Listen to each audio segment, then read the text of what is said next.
Welcome back, guys. I'm sorry for my absence for the past month. Some things have been coming up. My life plans have changed, I guess. So I may tone this down to maybe 2 days a week. But I still want to do this. I still want to read this Bible, and we're still gonna do it. So here we go with Leviticus 10. And Nadab and Abihu, the sons of Aaron, took either of them his censer, and put fire therein, and put incense thereon, and offered strange fire before the Lord, which he commanded them not. And there went out fire from the Lord, and devoured them, and they died before the Lord. Then Moses said unto Aaron, This is it that the Lord spake, saying, I will be sanctified in them that come nigh me, and before all the people I will be glorified. And Aaron held his peace. And Moses called Mishael and Elzaphan, the sons of Uzziel, the uncle of Aaron, and said unto them, Come near, carry your brethren from before the sanctuary out of the camp. So they went near, and carried them in their coats out of the camp, as Moses had said. And Moses said unto Aaron, and to Eleazar, and to Ithamar his sons, Uncover not your heads, neither rend your clothes, lest ye die, and lest wrath come upon all the people. But let your brethren, the whole house of Israel, bewail the burning which the Lord hath kindled. And he shall not go out from the door of the tabernacle of the congregation, lest he die. For the anointing oil of the Lord is upon you. And they did according to the word of Moses. And the Lord spake unto Aaron, saying, Do not drink wine, nor strong drink, thou nor thy sons with thee, when ye go into the tabernacle of the congregation, lest ye die. It shall be a statute forever throughout your generations, and that he may put difference between holy and unholy, and between unclean and clean, and that he may teach the children of Israel all the statutes which the Lord hath spoken unto them by the hand of Moses. And Moses spake unto Aaron, and unto Eleazar, and unto Ithamar his sons that were left, Take the meat offering that remaineth of the offerings of the Lord made by fire, and eat it without leaven beside the altar, for it is most holy. And he shall eat it in the holy place, because it is thy due, and thy son's due, of the sacrifices of the Lord made by fire. For so I am commanded. And the wave breast and heave shoulder shall he eat in a clean place, thou and thy sons and thy daughters with thee, for they be thy due and thy son's due, which are given out of the sacrifices of peace offerings of the children of Israel. The heave shoulder and the wave breast shall they bring with the offerings made by fire of the fat, to wave it for a wave offering before the Lord. And it shall be thine and thy sons with thee, by a statute forever, as the Lord hath commanded. And Moses diligently sought the goat of the sin offering, and behold, it was burnt.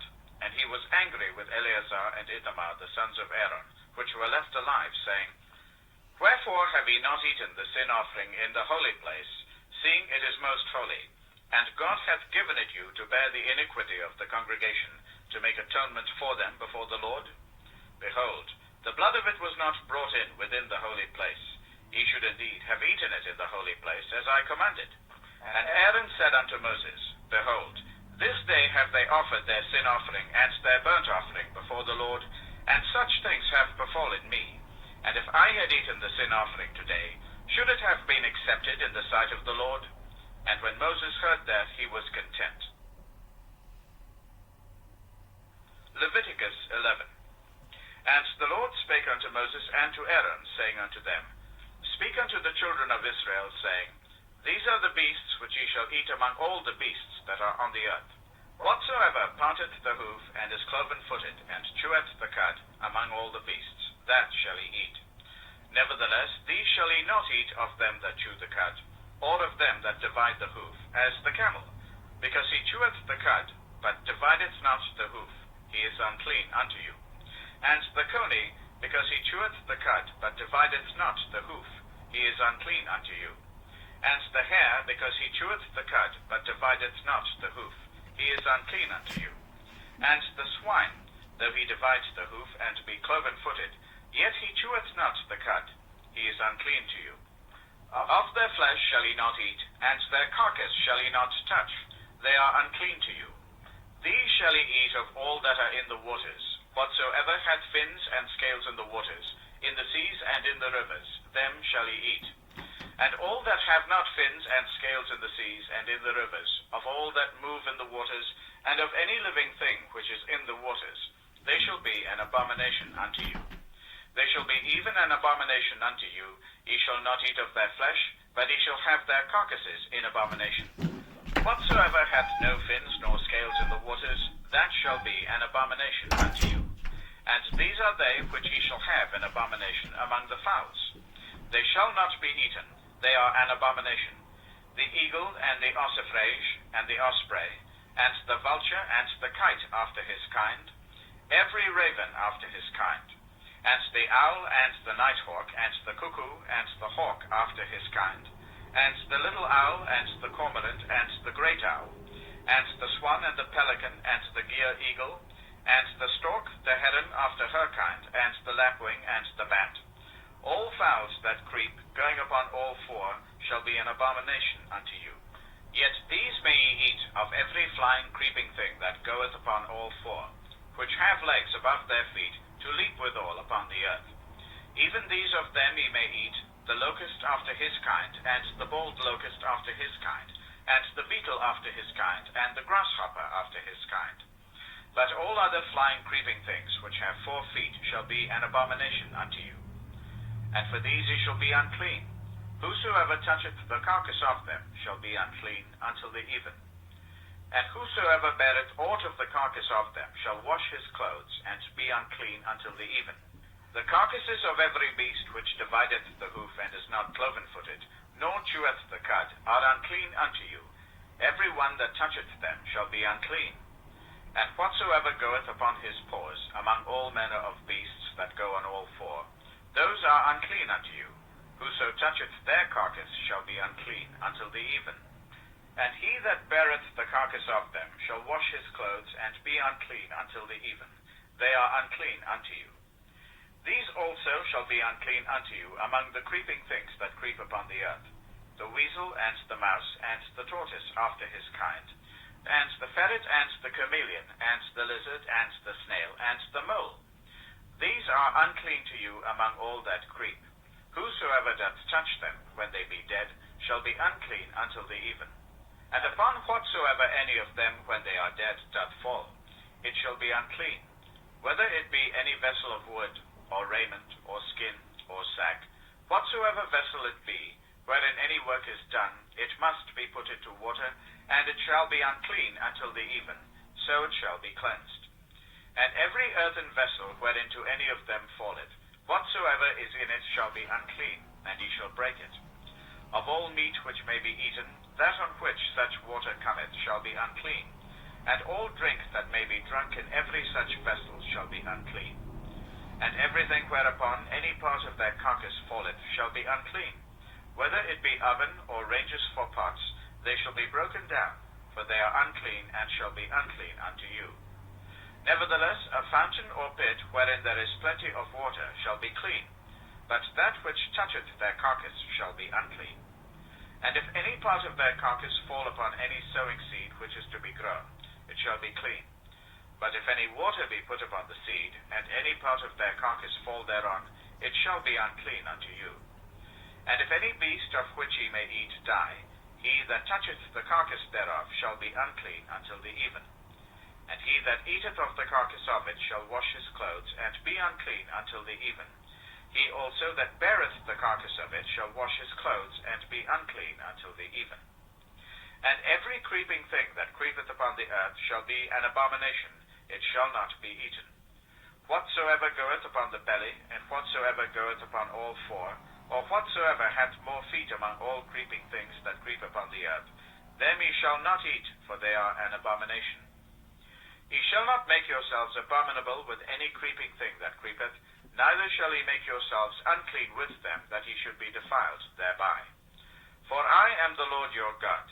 Ye shall therefore sanctify yourselves, and ye shall be holy, for I am holy. Neither shall ye defile yourselves with any manner of creeping thing that creepeth upon the earth. For I am the Lord that bringeth you up out of the land of Egypt, to be your God. Ye shall be therefore holy, for I am holy.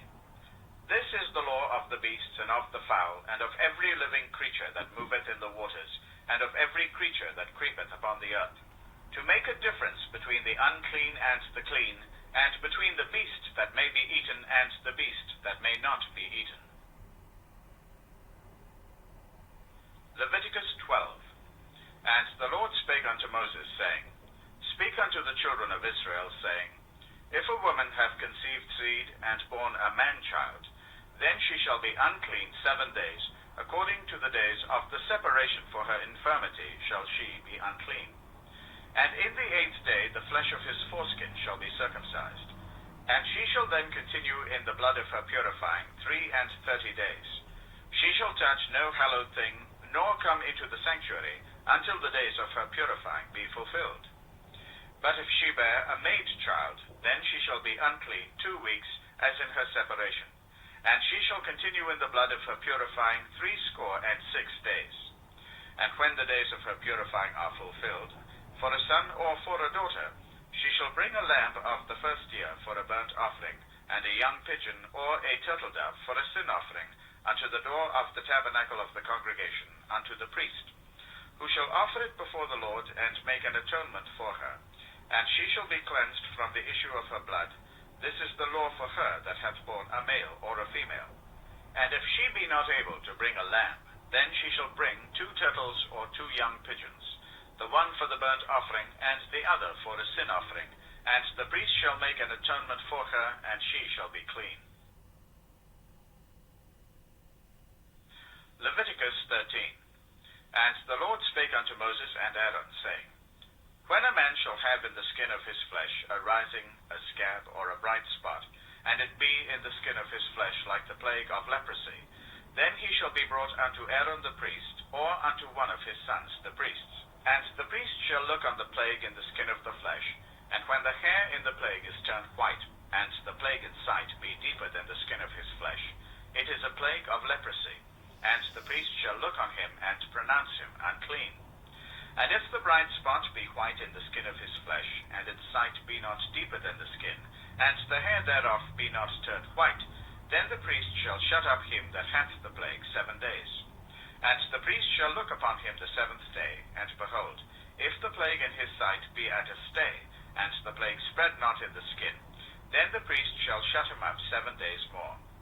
And the priest shall look upon him again the 7th day, and behold, if the plague be somewhat dark, and the plague spread not in the skin, the priest shall pronounce him clean. It is but a scab, and he shall wash his clothes, and be clean. But if the scab spread much abroad in the skin, after that he hath been seen of the priest for his cleansing, he shall be seen of the priest again. And if the priest see that, behold, the scab spreadeth in the skin, then the priest shall pronounce him unclean, it is a leprosy. When the plague of leprosy is in a man, then he shall be brought unto the priest.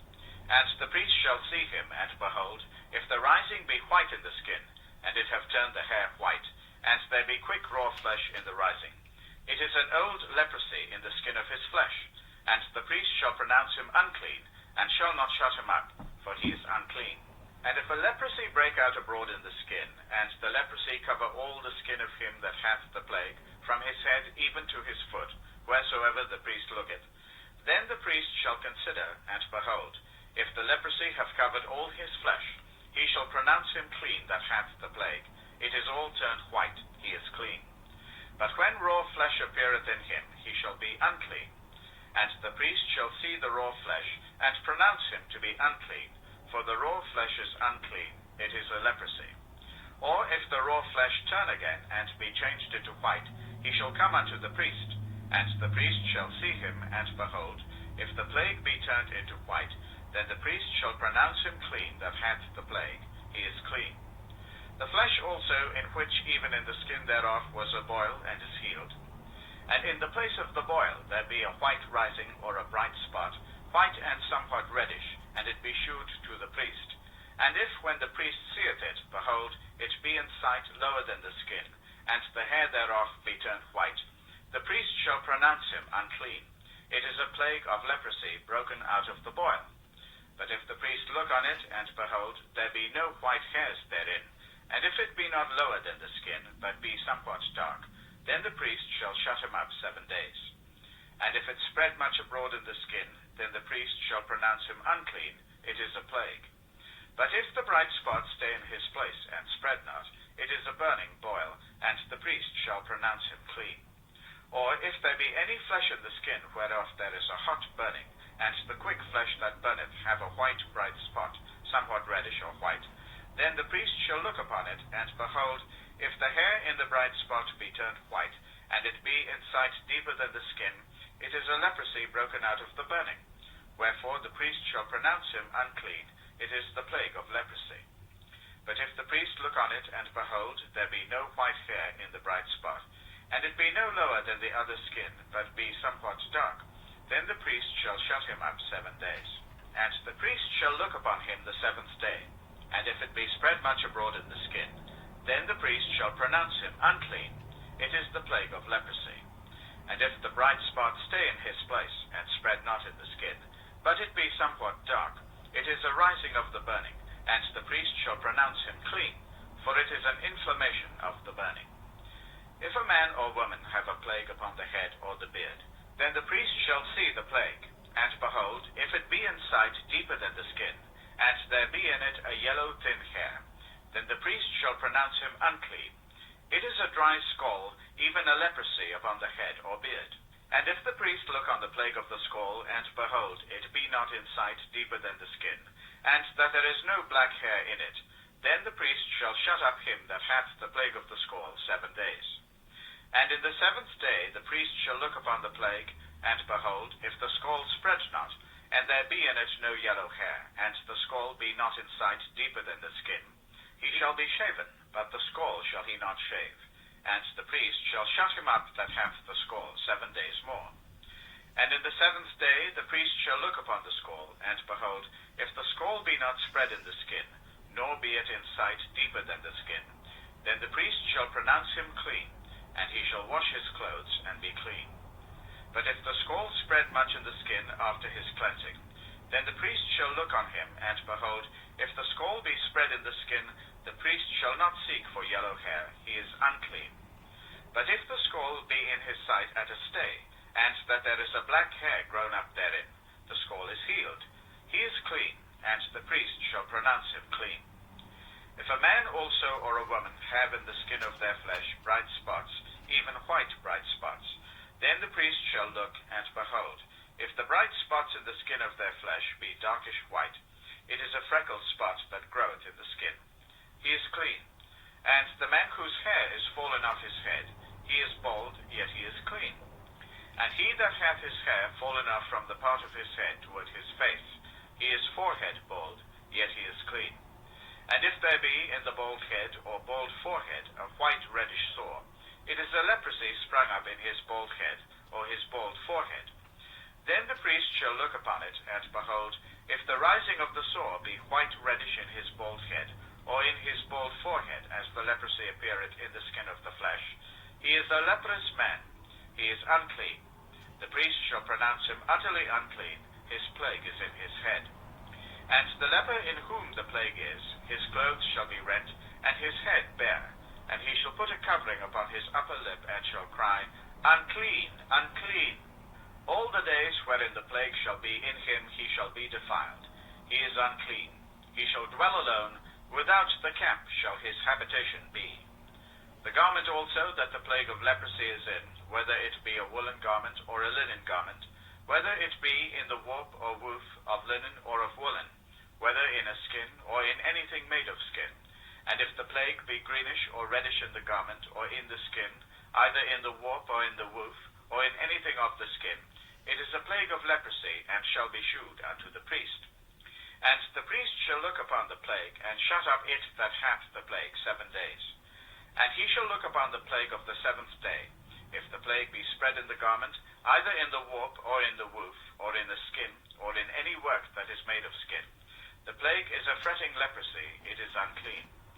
He shall therefore burn that garment, whether warp or woof, in woolen or in linen, or anything of skin, wherein the plague is, for it is a fretting leprosy, it shall be burnt in the fire. And if the priest shall look, and behold, the plague be not spread in the garment, either in the warp or in the woof, or in anything of skin, then the priest shall command that they wash the thing wherein the plague is, and he shall shut it up 7 days more. And the priest shall look upon the plague, after that it is washed, and behold, if the plague have not changed his color, and the plague be not spread, it is unclean. Thou shalt burn it in the fire, it is fret inward, whether it be bare within or without. And if the priest look, and behold, the plague be somewhat dark after the washing of it, then he shall rend it out of the garment, or out of the skin, or out of the warp, or out of the woof. And if it appears still in the garment, either in the warp, or in the woof, or in anything of skin, it is a spreading plague. Thou shalt burn that wherein the plague is with fire. And the garment, either warp, or woof, or whatsoever thing of skin it be, which thou shalt wash, if the plague be departed from them, then it shall be washed the second time, and shall be clean. This is the law of the plague of leprosy in a garment of woolen or linen, either in the warp or woof, or anything of skins, to pronounce it clean or to pronounce it unclean.